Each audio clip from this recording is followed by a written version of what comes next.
Franz Kafka. Só de ouvir esse nome já vem à cabeça imagens de burocracia sem fim, ansiedade, umas transformações bem bizarras. Mas e se a estranheza toda das histórias dele não for só aleatória?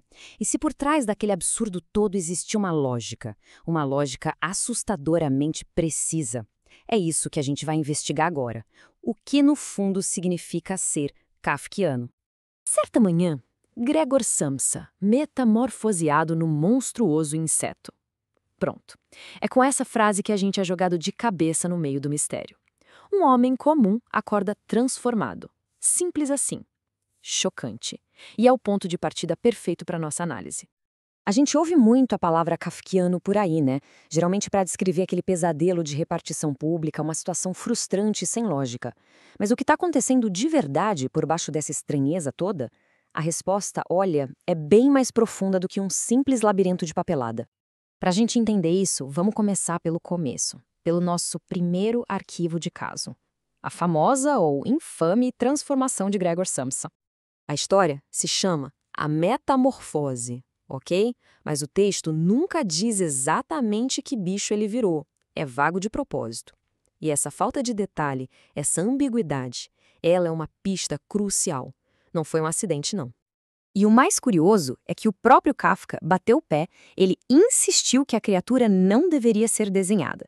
Essa ordem não era um capricho de artista, sabe? Era uma dica, um sinal de que havia algo muito mais profundo em jogo. No texto original, em alemão, ele não usou a palavra comum para inseto, que seria Insekt. A escolha dele foi Ungeziefer, e essa palavra tem um peso enorme. Ela significa, na sua raiz, animal impuro. Uma criatura indigna de sacrifício, basicamente uma praga. Então, o ponto central não é o que a criatura é, mas o que ela representa, algo sujo, indesejado, um pária. A verdadeira metamorfose ali não é de humano para um tipo de inseto, é de humano para uma praga. Agora vamos para o nosso segundo caso, que joga a luz sobre outra faceta dessa experiência kafkiana. Aqui a gente conhece Joseph K. E a vida dele vira de cabeça para baixo de um dia para o outro. Ele é acusado de um crime, mas ninguém nunca diz qual crime é esse. Simplesmente não há explicação. A jornada do Joseph K. é uma espiral sem fim, descendo cada vez mais num labirinto onde a lógica comum não vale nada. Pensa bem, como é que alguém pode provar a própria inocência contra uma acusação que nem se sabe qual é? É impossível. É uma armadilha existencial. Essas histórias mexem com a gente, né? Elas são profundamente perturbadoras. E não é à toa. Uma dissertação de mestrado de 2016 ajuda a gente a entender o porquê. A análise propõe algo muito interessante, que a obra do Kafka parece seguir a lógica interna de certos estados psicológicos. É importante deixar claro, a ideia aqui não é fazer um diagnóstico do autor de jeito nenhum, é usar isso como uma ferramenta para entender a arte dele. É como se a estrutura da loucura virasse a estrutura da própria história. Vamos pensar um pouco nisso. A transformação do Gregor Samsa tem um paralelo com fenômenos que às vezes são observados na esquizofrenia, em que a pessoa sente o próprio corpo como algo estranho, como se não pertencesse a ela. E a perseguição sem fim que o Joseph K. sofre de um tribunal que ele nunca vê, isso espelha perfeitamente a lógica dos delírios de perseguição da paranoia, em que uma força externa, invisível e poderosa, parece controlar tudo. Então a gente começa a ver que essas histórias não são só contos esquisitos. Elas são, na verdade, alegorias muito potentes daquela sensação de ser esmagado por sistemas que a gente não consegue entender, seja o sistema do Estado, da religião ou da própria existência.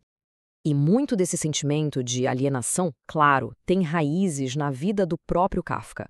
A relação dele com o pai era extremamente opressiva, o pai nunca apoiou o fato dele ser escritor e o fez se sentir inadequado a vida inteira. Não é à toa que, perto de morrer, Kafka pediu que toda sua obra fosse queimada. Imagina só. Certo, agora vamos juntar todas essas peças para entender o que, afinal, kafkiano realmente significa. Lembra do Gregor Samsa? O cara acorda transformado num bicho gigante e a primeira preocupação dele é que está atrasado para o trabalho. Essa é a chave de tudo. O extraordinário é tratado como se fosse a coisa mais comum do mundo. Porque, no fim das contas, o verdadeiro terror da história não é o fato de um homem virar um inseto.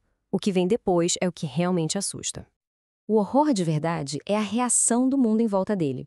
A família, o chefe, todos aos poucos vão se adaptando com calma a essa nova realidade impossível. As preocupações mudam para como vamos pagar o aluguel, o que os vizinhos vão pensar. E é isso. Essa é a experiência kafkiana. Não é só o fato de algo absurdo acontecer.